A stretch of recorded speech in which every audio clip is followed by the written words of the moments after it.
السلام عليكم ورحمة الله، أهلا وسهلا بكل متابعين ومشاهدين زواج أونلاين. يا رب يكون حضراتكم جميعا في أتم صحة وأحسن حال، واللهم بلغنا رمضان لا فاقدين ولا مفقودين بإذن الله، وربنا يجعله إن شاء الله شهر كله خير وبركة ورزق على الجميع بإذن الله.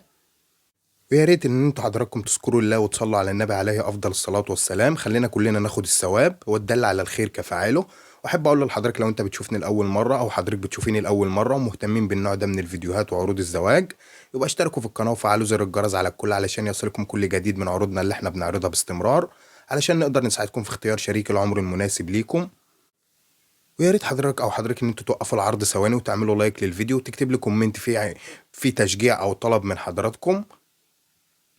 صدقني حضرتك او حضرتك لو انتوا بتعملوا لايك للفيديو او بتدعمونا برساله فيها كلمه كويسه، ده اللي بيخلينا نستمر وهيخلينا نستمر اكتر وعشان نقدر نساعد الناس كلها. ويا رب نكون عند حسن ظن حضراتكم جميعا، وربنا يوفقنا ان شاء الله ويجعلنا سبب ان احنا نقدر نوفق راسين في الحلال. واحب اقول لحضرتك او حضرتك لو انتوا بتسالونا طرق التواصل معانا ازاي، طرق التواصل معانا هي بتكون هنا على القناه في رساله فيها استفسارك او طلبك، او على الايميل الخاص بالقناه على الفيسبوك، وسايبين لحضراتكم الرابط بتاع الايميل موجود في الوصف بتاع القناه. ده لو حضرتك حابب تتواصل معايا ويكون في خصوصيه اكتر. وفي الحالتين اذا كنت بتتواصل معايا هنا على اليوتيوب او على الايميل الخاص بالقناه على الفيسبوك، هيتم الرد على حضرتك او على استفسارك في اسرع وقت ممكن باذن الله.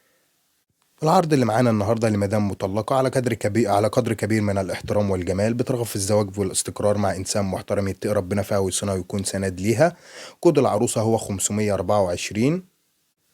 وزي ما قلت لحضراتكم هي مدام مطلقة، مؤهل فوق المتوسط، لا تعمل وتقيم في المنزل أو بتقيم في منزل أهل منذ طلاقها أو انفصالها عن زوجها السابق، بدون أولاد، ليس لديها أولاد نهائيا. مصرية ومكان إقامتها مدينة المنصورة تابعة لمحافظة الدقهلية، مدينة المنصورة نفسها. السن في أواخر الثلاثينات. وفي ملحوظة هامة جدا، هي لا تقبل التعدد، يعني هي مش موافقة إن هي تكون زوجة تانية. فياريت اللي تواصل معايا من حضراتكم بخصوص العرض ده ما يكونش بيدور على زوجة تانية، علشان أقدر أساعده إن شاء الله في التواصل معاها. وقبل ما أقول لحضراتكم مواصفات الزوج اللي هي بترغب بالارتباط بيها، بحب أشكر كل الناس اللي بتتواصل معانا وبتتفاعل معانا دايما على فيديوهاتنا، وبأكد لحضراتكم إن إحنا مستمرين بيكم وبدعمكم أيضا. نرجع تاني ونكمل باقي تفاصيل العرض ونقول مواصفات الزوج اللي هي بترغب بالارتباط به.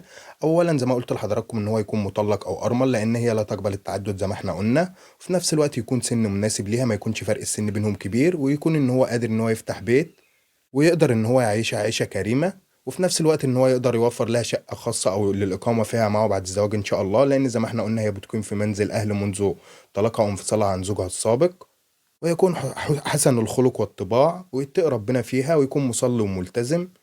فيا ريت اللي شايف من حضراتكم ان العرض مناسب ليه وهو في المواصفات المطلوبة من قبل صاحبة الاعلان، يتواصل معاه برسالة فيها بياناته الشخصية كاملة. وزي ما احنا قلنا البيانات بتكون زي الاسم والسن ومكان الاقامة والحالة الاجتماعية ومؤهلك الدراسي اذا وجد، وعمل حضرتك بتشتغل ايه، علشان نقدر نعرف بياناتك على صاحبة الاعلان ونبلغك برأيها في اقرب وقت ممكن باذن الله.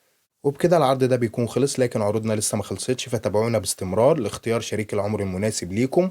ومع زواج اونلاين هتلاقي الاحسن والافضل ليك معانا ان شاء الله. وفي النهاية تحياتي لحضراتكم جميعا،